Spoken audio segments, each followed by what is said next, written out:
Welcome to this Black History Month event, highlighting the Black Interfaith experience in America, organized by IFYC and our Black Interfaith Project in partnership with the White House. We're very excited to have as our keynote speaker and special guest, the second gentleman of the United States, Mr. Douglas Emhoff, whom we will formally introduce to you shortly. I am Fred Davie, Senior Advisor for Racial Equity at IFYC, and I direct the Black Interfaith Project here. We're so pleased to have support for this event from the White House Office of Faith-Based and Neighborhood Partnerships, directed by Dr. Melissa Rogers, and the White House Office of Public Engagement, directed by the Honorable Cedric Richmond. A very special thank you to Josh Dixon, who holds positions in both offices, and Trey Baker from OPE. We are very appreciative of how closely they've worked in partnership with us to make today possible. Josh and Trey have been key players in this effort, and we want to let them know how grateful we are for their time and their effort, not just for this event, but in many other ways that they serve the nation as well in their positions at the White House. I also want to thank the team at IFYC for their extraordinary support of this day, especially my colleague, Reverend Alexis Vaughn, whom you'll hear from later in our program. IFYC was founded 20 years ago by my friend and colleague, Dr. Eboo Patel. Eboo was inspired by a vision to make interfaith cooperation a social norm in the United States. Toward this end, IFYC is now the nation's premier interfaith organization, promoting interfaith cooperation as the key to transforming this religiously diverse society into a more just, kind, and pluralistic nation. IFYC is working to make interfaith engagement the norm and not the exception in American life. IFYC's Black Interfaith Project recognizes the diversity of religious, spiritual, and philosophical expressions that have animated the Black experience in the United States since the time of Mustafa Azumuri in the early 16th century, to the era of President Obama and Vice President Kamala Harris, and in this age where there is the prospect of a first Black woman to be nominated to the Supreme Court. Black Interfaith explores the dialogue between religious traditions and bridge building among religious groups, and what this interfaith cooperation has meant for Black Americans as a community and for America as a nation. The United States prides itself on being the world's first religiously diverse democracy, and this indeed is a remarkable achievement. This is what we want to celebrate and highlight today.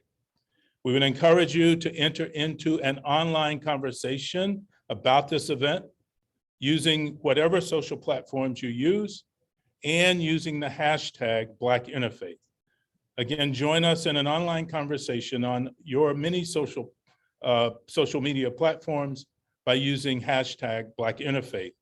And please consider sponsoring your own Black Interfaith event with your institutional organization. Now it is my pleasure to turn to IFYC President and Founder, Eboo Patel, for brief remarks and the introduction of our special guest. Eboo.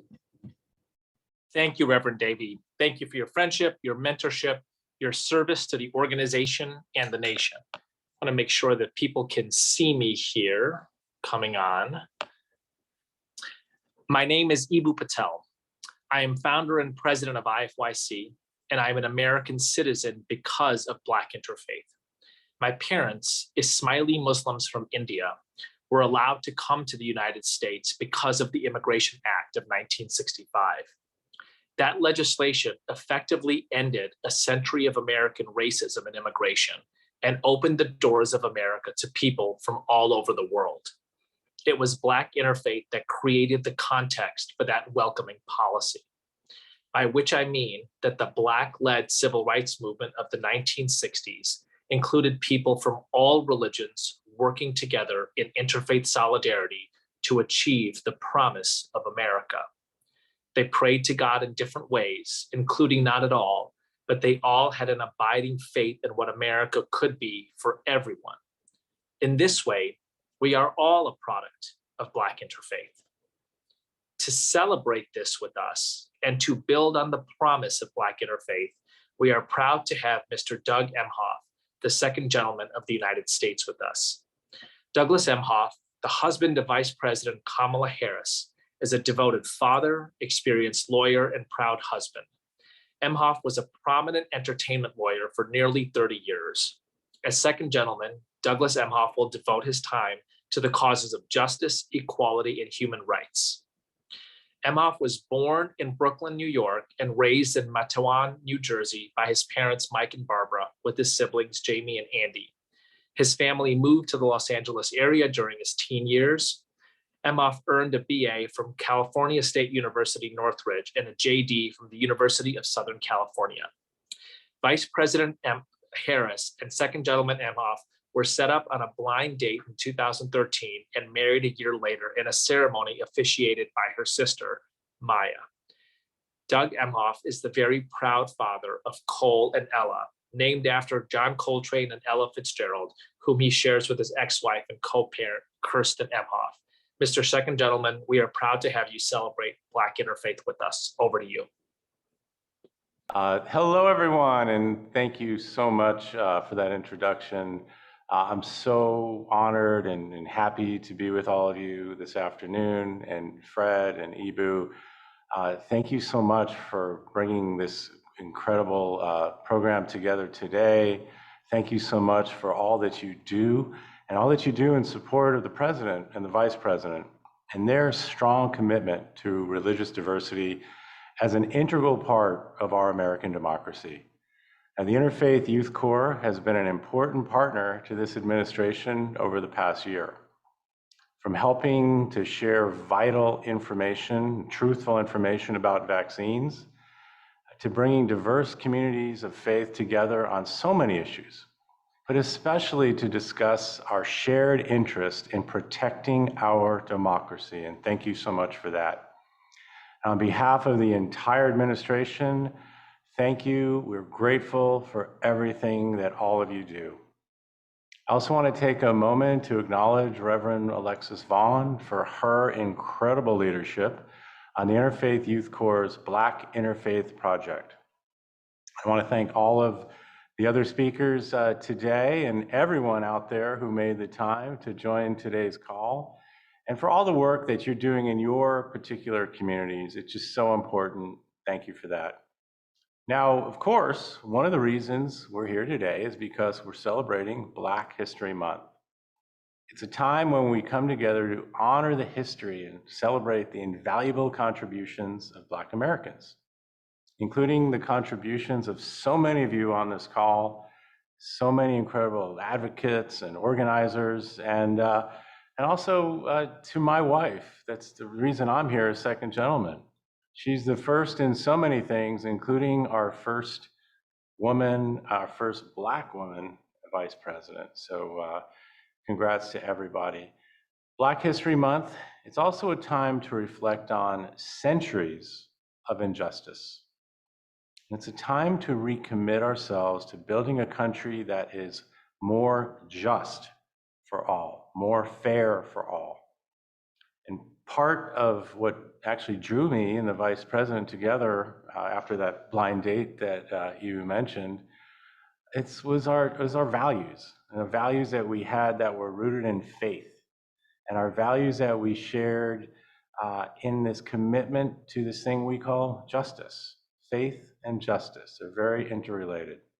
And as an interfaith family ourselves, we know that that same commitment to justice is a thread that runs through so many different religions.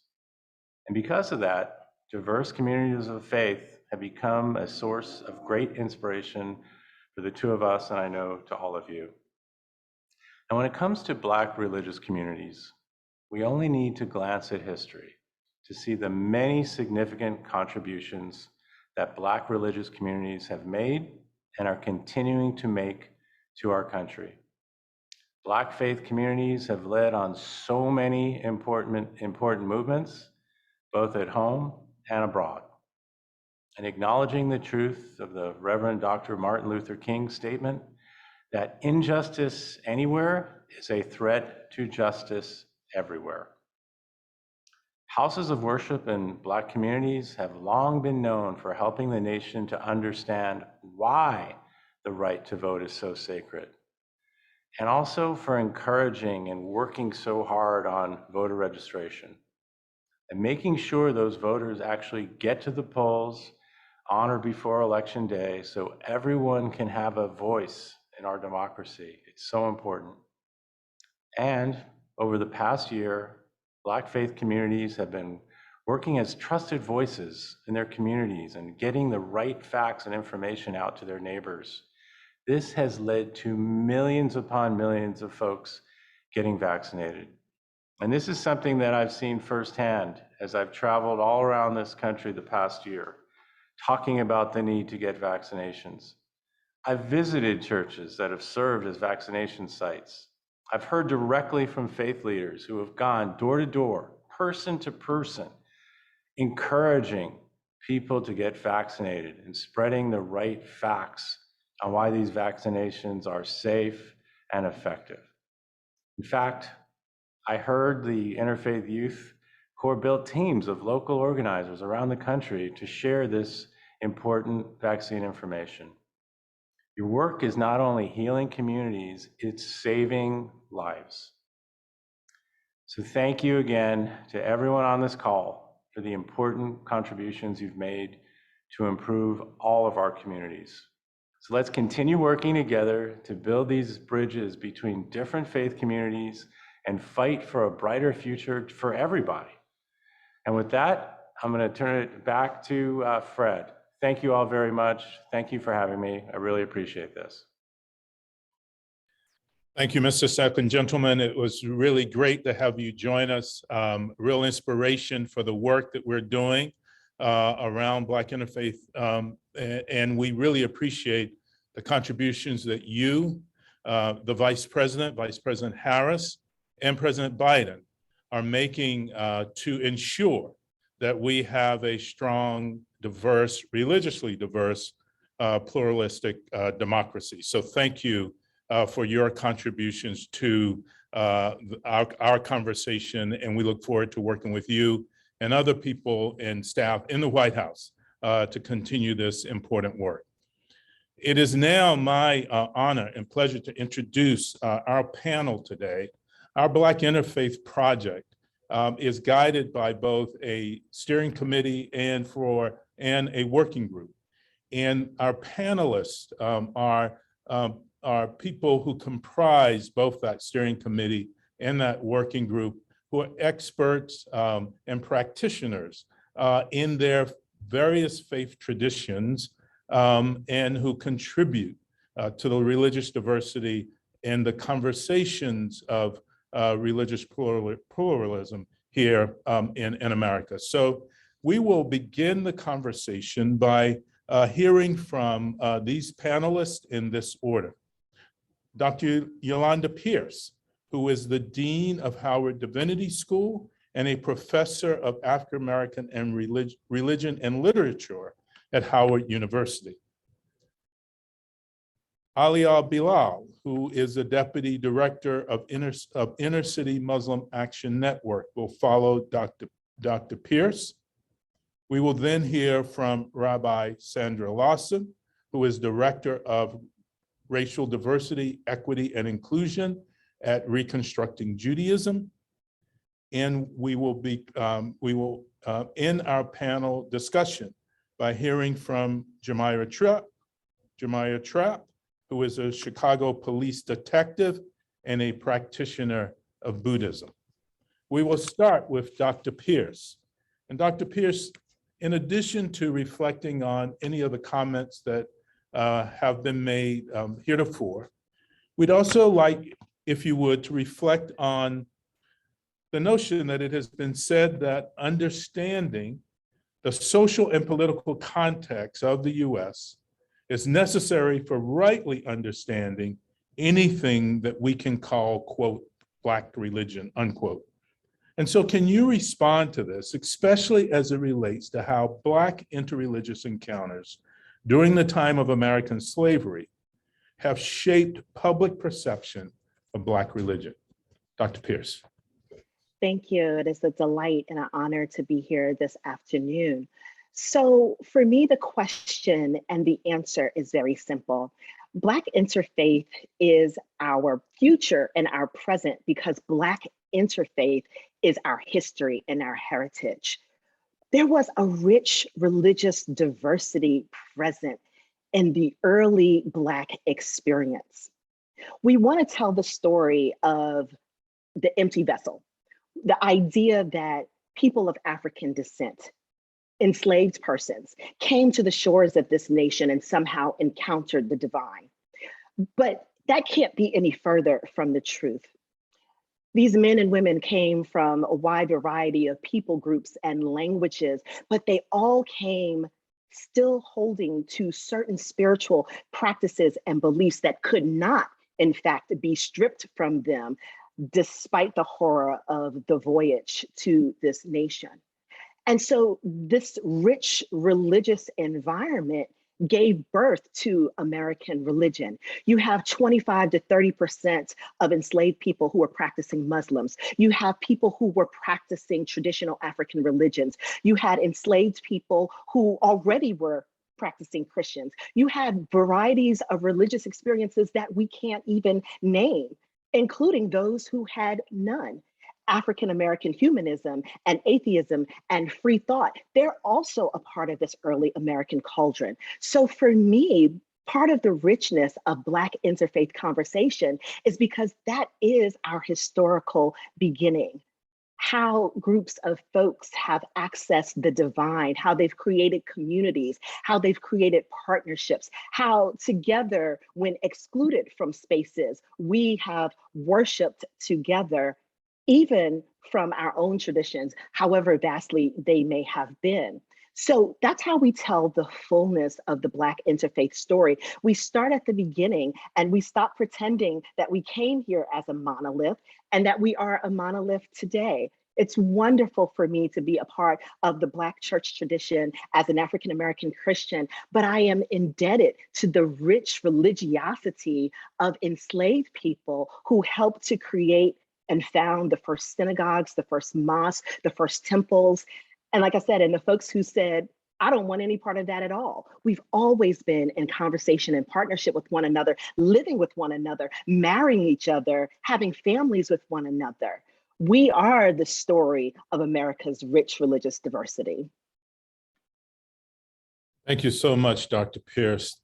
Thanks for that really compelling and rich presentation on both the origins of our Black religious experience here in America and who we are today. And one amazing manifestation of that is the work that is done in Chicago by Imam, which is a premier Muslim service organization in Chicago. And so, Alia Bilal, I'd like to ask you, given that you are an organization that is founded as a Muslim organization, yet you are working in neighborhoods that are not at all majority Muslim, can you share how Iman understands itself as an interfaith organization in the communities in Chicago where you work? Sure. Thank you, Reverend Davie, for the question. And first, just let me say how honored I am to participate in this conversation and to have had the opportunity to hear the second gentleman's remarks as well. I'm grateful to the White House and to IFYC for hosting this. So for those who may not know, Iman is a nonprofit community-based organization that for the last 25 years has worked to foster health, wellness, and healing in the inner city. And we do that through the arts. We do it through community organizing and advocacy, through providing housing and a really robust vocational training program for returning citizens and young people who are navigating cycles of violence in the inner city. and we're a federally qualified health center. We're based in Chicago. We have a branch in Atlanta. And the premise upon which all of this work stands is a very intentional, holistic model, without which the work couldn't really thrive. And so, to answer your question, Reverend Davie, I think it's important for people to know that Iman as an organization emerged out of the often beautiful but very messy intersections of race and class, and religion and geography. We're an organization that is deeply rooted in Muslim faith and culture, and that is also very proudly and broadly informed by movements and organizing traditions and expressions of faith and spirituality from across the country and the globe. And what we find in neighborhoods like Chicago, and Atlanta, the neighborhoods that Iman does its work in most, and really what you find in urban areas across the country, is that there's a certain dynamism in the way that people connect with and relate to faith and spirituality. It's very much what I think Dr. Pierce was really getting at. And when it comes to people's experience in relation to the Muslim tradition, for instance, you see it in the prevalence of hip hop culture, right? That permeates movements through the globe.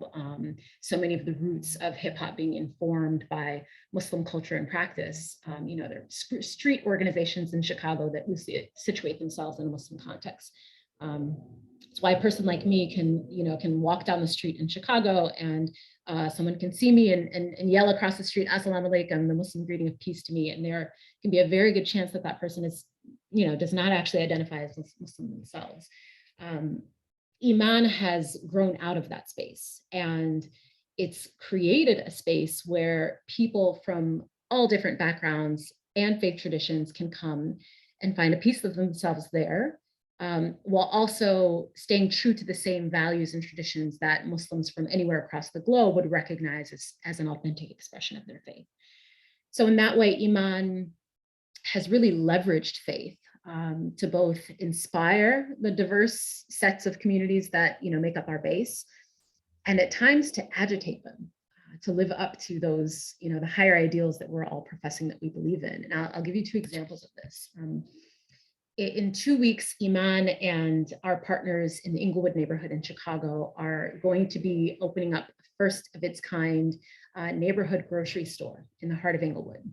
It's called the Go Green Community Fresh Market. And this win is coming after over 25 years of intense organizing campaigns, dealing with the prevalence of Arab and Muslim-owned corner and liquor stores in predominantly Black neighborhoods. And this is, of course, is something that happens all over the south and west sides of Chicago, and is not it's not singular in Chicago either.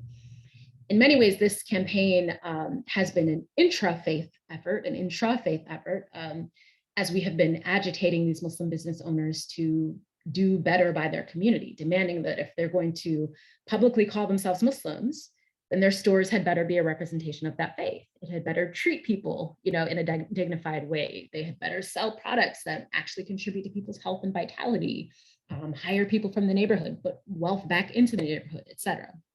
But it was also a very organically, an effort that worked across faiths as well. Early into this campaign, we came across a music video by an underground Black hip hop artist coming out of the Hebrew Israelite tradition, whose name is Mickey Halstead. And he called this music video, the song was called The Liquor Store. And it, in no uncertain terms, condemned the more insidious practices and contradictions in the presence of these Arab and Muslim owned stores in Black communities. And as soon as we saw this video at Iman, we found a way to get in touch with Mickey. We began working with him. We were using his music video to host conversations with Muslim corner store owners in the corner stores themselves about the themes in the songs.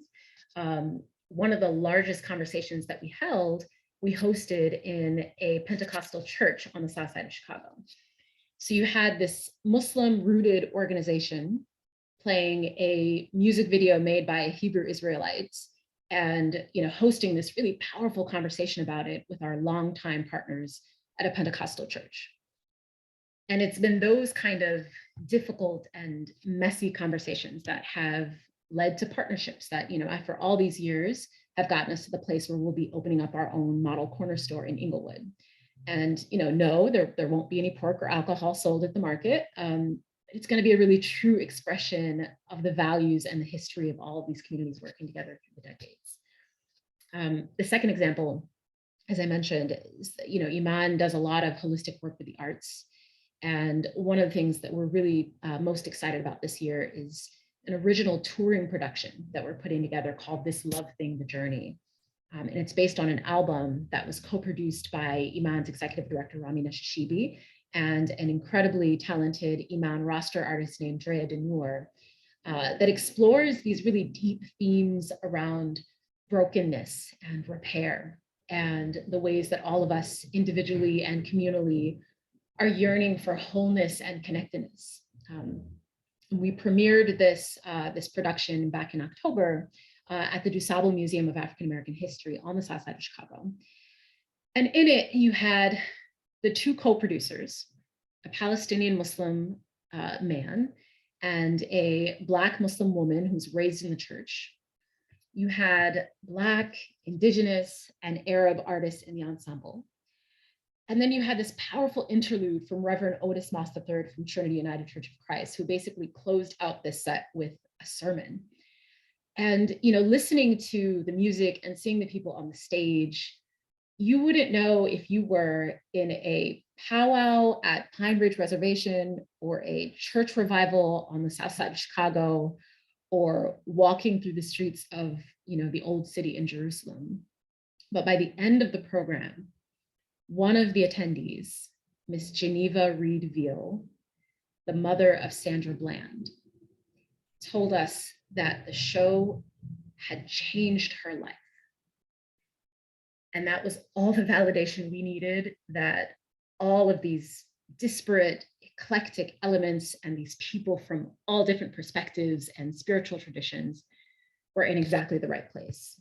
And so in closing, I'll just say, on May 15th, we're actually going to be taking this particular show to the heart of Music City, the heart of country music, the Ryman Auditorium in Nashville, Tennessee. And it's safe to say that this is going to be something that the Ryman has never seen before. And this is one of the things that excites us most at Iman, that in creating these opportunities of bringing people together from faiths and backgrounds that don't ordinarily get a chance to meet, and of really centering faith and spirituality, that's where we see the real power and the opportunity of interfaith efforts, especially those that are rooted in Black experience, to both nurture us and heal us, but also to give us the strength to tackle some of the really, really big pervasive issues in our country. So that's how we see our work contributing to that effort.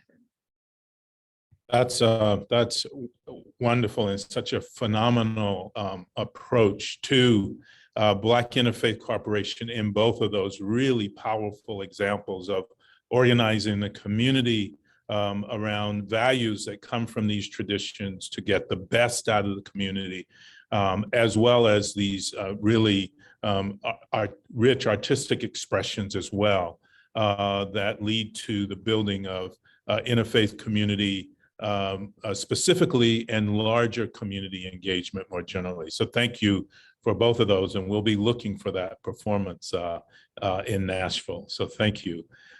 We're going to turn now to Jamira Trapp. We know that our faith in the Black community has always been an asset for us as we deal with issues of oppression and discrimination, and sometimes the internalizing of negativity that comes with that. And so the question we have for you, Jamira, this afternoon is, how has your Buddhist practice informed your approach to mental health and overall wellness in face of the many challenges that we encounter as Black people, and particularly Black people of faith? Thank you. Thank you. First, I am so excited to be having this dialogue today. I'm very passionate about mental health and interfaith, Everyone is unique and different, and we are all coexisting together. And the goal is to be joyful and harmonious in our coexistence together. So my Buddhist practice, I'm a practitioner of Nichiren Buddhism with the Soka Gakkai USA. I joined the SGI in December of 2012. And my first prayer was faith for a harmonious family. We chant Nam Myoho Renge Kyo, which means I fuse my life with the mystic law of cause and effect through sound. So through my prayer, I was really able to begin to recognize the negative tendencies in my life that was keeping me trapped, that was causing me to suffer, that had me running on default. And my practice really, my prayer really helped activate the innate wisdom and courage needed to seek and allow myself to receive professional assistance with my mental and emotional health. As a Black woman in America, there's stereotypes of you have to always be strong, you got to go on, you don't need any assistance besides what you can do for yourself. And I didn't realize how that was impacting every aspect of my life. My first night on the street as a patrol officer on probation was September 10th, 2010. And that was my mother passed away that night. And I just acted numb. I was normal. I didn't say anything until about 5 o'clock in the morning. And my field training officer yelled at me. She's like, "What do you want off on?" I was like, "My mom passed away." And she's like, "What? You're in shock." And I was just like, in my mind, I was like, no, it's my first day. I have to be strong. I'm working on the west side of the city of Chicago. I can't be weak. I don't want to be perceived weak based off my appearance, based off my gender, based off my race. All these narratives, all these stereotypes that blocked me from seeing and receiving the help and support that I needed. So in 2018, I started working with a professional coach, holistic coach, to help me really identify some of the tendencies and patterns that, most people would think will be subtle and not big, but mental and emotional care daily is essential for our soul's evolution. We can have a tendency to kind of bypass, a lot of things, especially as a member in law enforcement. It's easy for me to just be numb. And until July 2018, my teammate committed suicide while on duty. And I saw how everyone was numb, and the department really didn't provide us with a lot of tools of support and resources. So I really, started realizing, even with my support, how I was still getting triggered. And so if I'm getting triggered, how is my interactions with the citizens going to be? How can that be healthy? How can it be productive when I'm dysregulated? I should be grieving, but not aware because I have to keep going. So, one of my determinations is to write a proposal to the city of Chicago on a holistic approach, offering meditations, healthy decompressing, and techniques, tangible coping mechanisms, because my coworkers are not okay, and they cannot be a positive force for themselves, let alone the citizens that they have to serve daily. And so my practice of chanting Nam Myoho Renge Kyo really gives me the courage to stand up in an environment that tells you this is just the way it is. It's always been like this. So how could I really, through my prayer, I'm able to cultivate the standalone spirit to still, help others open their eyes to see how we can exist harmoniously and joyfully, because we can exist harmoniously, but is it going to be joyful? And we're here to all, awaken to our full potential. And it's through these barriers that need to be broken that create illusions of separation. So I'll just end with a quote from Nichiren Daishonin. President Ikeda, the current president of the Soka Gakkai, and this quote is, "Prayer is the courage to persevere. It is the struggle to overcome your own weakness and lack of confidence in ourselves. It is an act of impressing in the very depths of our being the conviction that we can change the situation without fail. Believe in yourself. Don't sell yourself short. Devaluing yourself is contrary to Buddhism, because it degenerates the Buddha state of being within you. So every day I chant to connect to everyone's Buddha nature and for them to connect to mine. So thank you. Have a good day. Thank you. Thank you so much, Jamira. And that is, it is amazing to know that faith expression, Buddhist faith expression from a Black woman will influence how the Chicago Police Department and perhaps other police departments around the country respond to issues of trauma and the challenges that are faced in carrying out the jobs, but also to understand how faith traditions are such a valuable asset in dealing with mental health and wellness overall. So thank you for that important contribution. We'll now turn to our panelist, Rabbi Sharon Lawson. And Rabbi Lawson, the legacies of racism in our society often lead many religious communities to struggle to reconcile history and tradition and anti-racist and anti-oppression attitudes. So how do we build religious communities that are truly inclusive, relevant, and still rooted in tradition? Could you reflect on that for us some? Yes, and thank you so much for having me. And I've really enjoyed and been touched by everything that it's been said. Also, Jamira, I hope I'm saying that right. I just wanted to say that you're doing some really, really important work, and that is so needed. And I just couldn't get off this call without telling you that. So my role, I work for Reconstructing Judaism, which is the fourth largest Jewish denomination. We say movement within the stream of Judaism in the United States. And for those of you that may not know, for Jews that are engaged in Torah study, so the reading of the 5 books of Moses, Jews all over the world are reading the same text at the same time, which means we're seeing those texts filtered through whatever our experiences are. And a few weeks ago, we read a Torah portion called Parshat Bo, which occurs Exodus 10, I believe.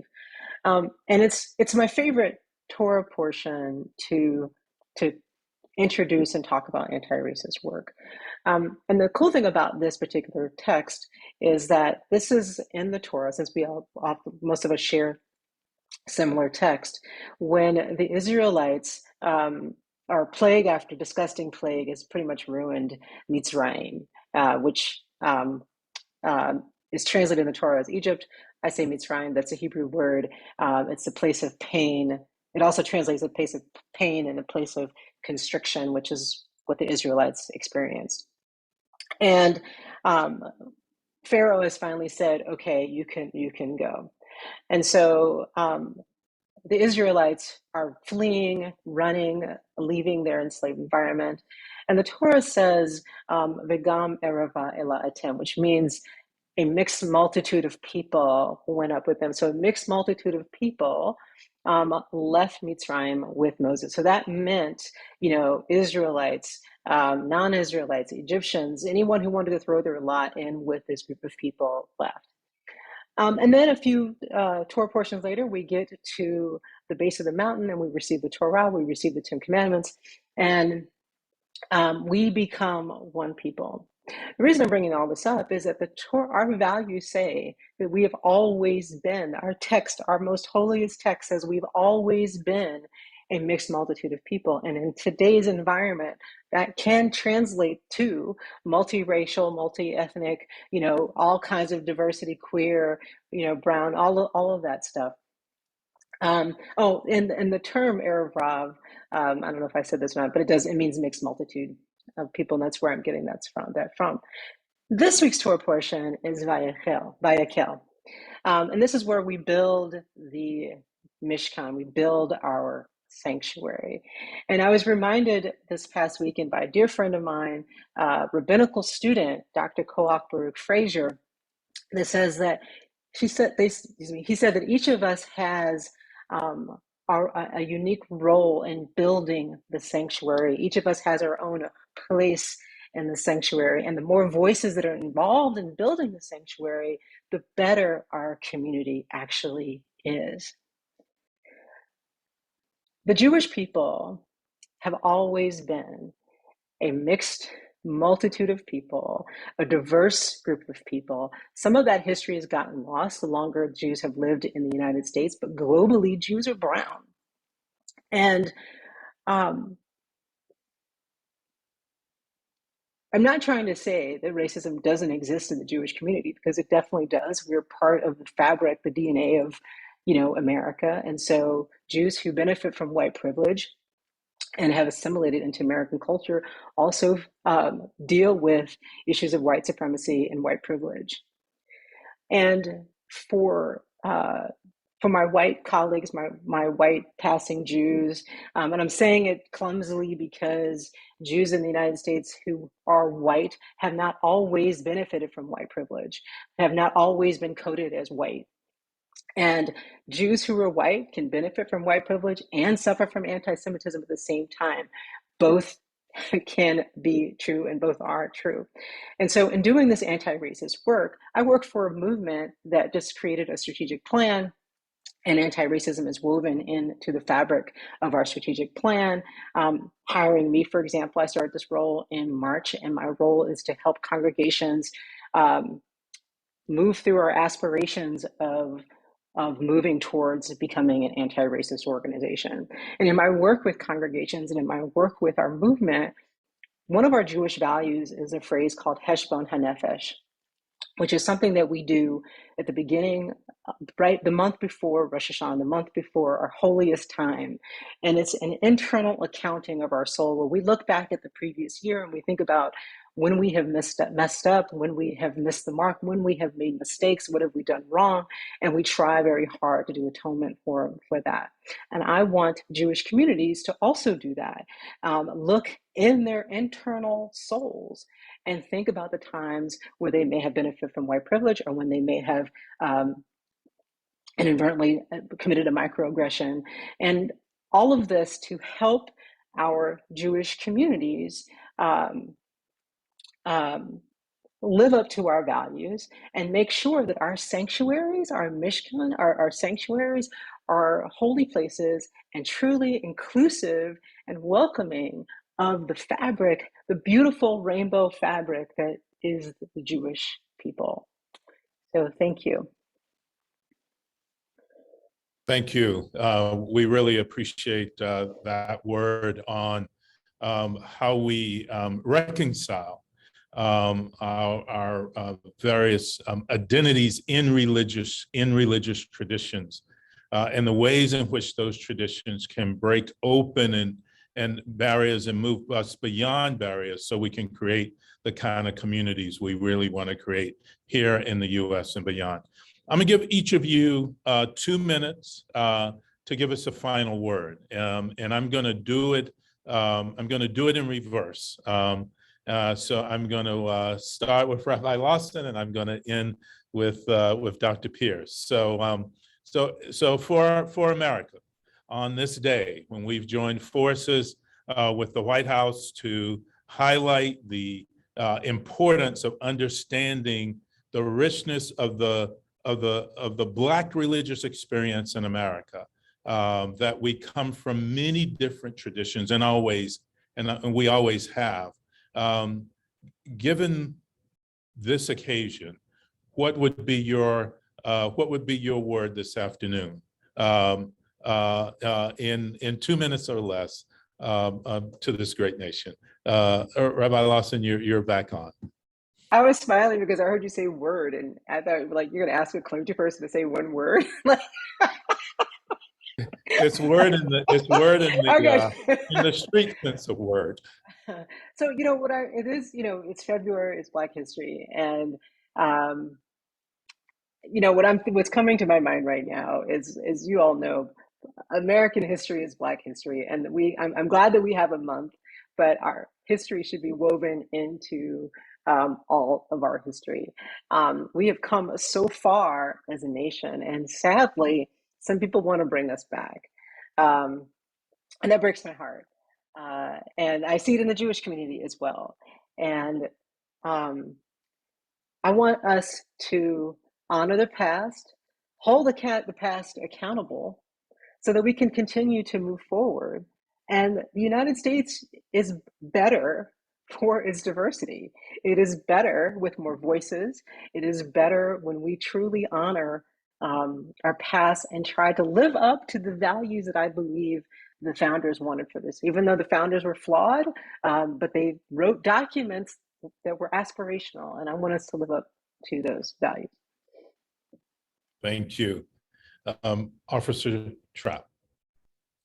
Thank you for this opportunity to share my perspective and share to hear everyone else's perspective. I just wanted to encourage everyone that never to lose hope. Hope is a decision. It's something that every day you might have to say, I'm not gonna lose hope, because a person with hope always advances. And a lot of the illusions of separation, which are race, gender, religion, are just meant to keep us fragmented and distracted from our true essence and really in disunity. So do whatever you need to do, pray however you need to pray, so you can have internal harmony, so we can all live joyfully, collectively. Thank you. Great, thank you so much. Deputy Director Bilal. Thank you so much. And I just have to say, I've really enjoyed hearing the reflections of all of my fellow panelists. So thank you so much for the inspiration today for the rest of my day.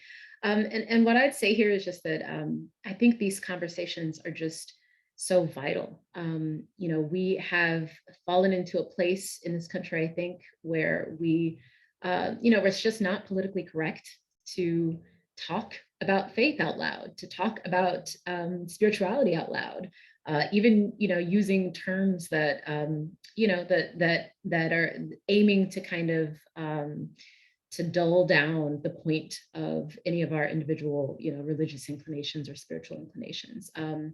And I think there's some very good reasons for why some of that has happened over the years. But I think what I take out of this, both this conversation and the experience of being on this, you know, this Black Interfaith steering committee over the last year, is that conversations about spirituality and the spirit itself, centering those conversations, are really vital. And when we talk about, you know, Ariman, this holistic model that you know, we're striving to thrive on, we've seen that you don't have a holistic model unless you're bringing your full self there. And people's full selves include their body, their mind, and their spirit. And however they're nourishing their spirits, however they are cultivating their spirit, that needs to be an element that is a part of the conversation that we have about how we deal collectively with the ills of our, you know, current condition. And we can't do that effectively without being able to bring our whole selves there. And so I think, you know, we have an opportunity as a nation to cling on to whatever it is that is going to give us the inspiration to do the hard work that we have in front of us. And I think that, you know, that this conversation around spirituality, this conversation around faith, is just something that you know, I hope that we do more of, and I hope is not something that we simply practice in, you know, our homes and don't bring along with our full selves into the spaces that we occupy. Great, thank you so much. And Dr. Pierce. I've been thinking about this question of why interfaith work matters, why particularly Black interfaith work matters. And I think there are two things for me. The first is that, of course, all of the communities that are represented here and many others really center justice, that as people of color living in this nation, the work of justice is deeply rooted in our spiritual, moral, ethical, religious beings. The work of justice for our people is a vital component of this. But the second part, and I wanted to just highlight this, is that Black Interfaith is also about joy, and joy that we have in our communities and in our families when we gather, when we have these kinds of conversations, even when we debate, the joy that we have as representatives of our faith. And so justice and joy, that we take Black Interfaith very seriously because we are connected. We're choosing to be connected as a community and as a family. And as we do that, we experience the practice of joy. It is a joyful occasion for us to share with one another. We don't have to be the same. We enjoy our differences and we use that to do the work of justice. And that's why I'm involved in this work of Black Interfaith. Thank you all so much. It's been a really joyous and inspirational discussion that we've had this afternoon. And again, we want to thank our friends at the White House who partnered with us in this effort, particularly the second gentleman, the offices of public engagement and the faith-based and neighborhood partnerships office as well.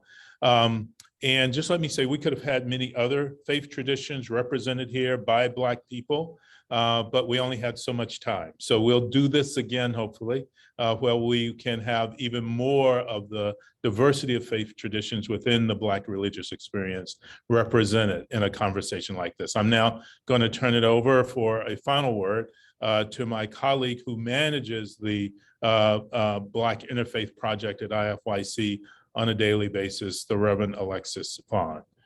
Reverend Vaughn. Good afternoon, everyone. My name is Alexis Vaughn, and as Fred said, I am the program manager for the Black Interfaith Project at IFYC. I'd just like to give thanks for everyone who had a hand in making this event happen today.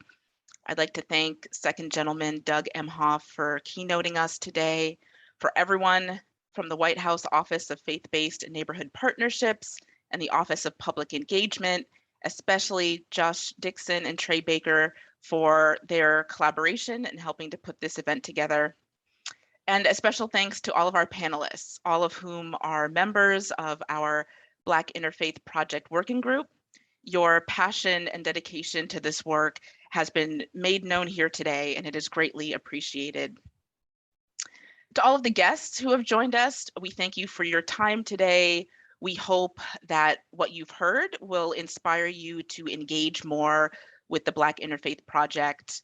As Dr. Pierce said, Black Interfaith is our future because it is our present and it is our heritage. This is our legacy.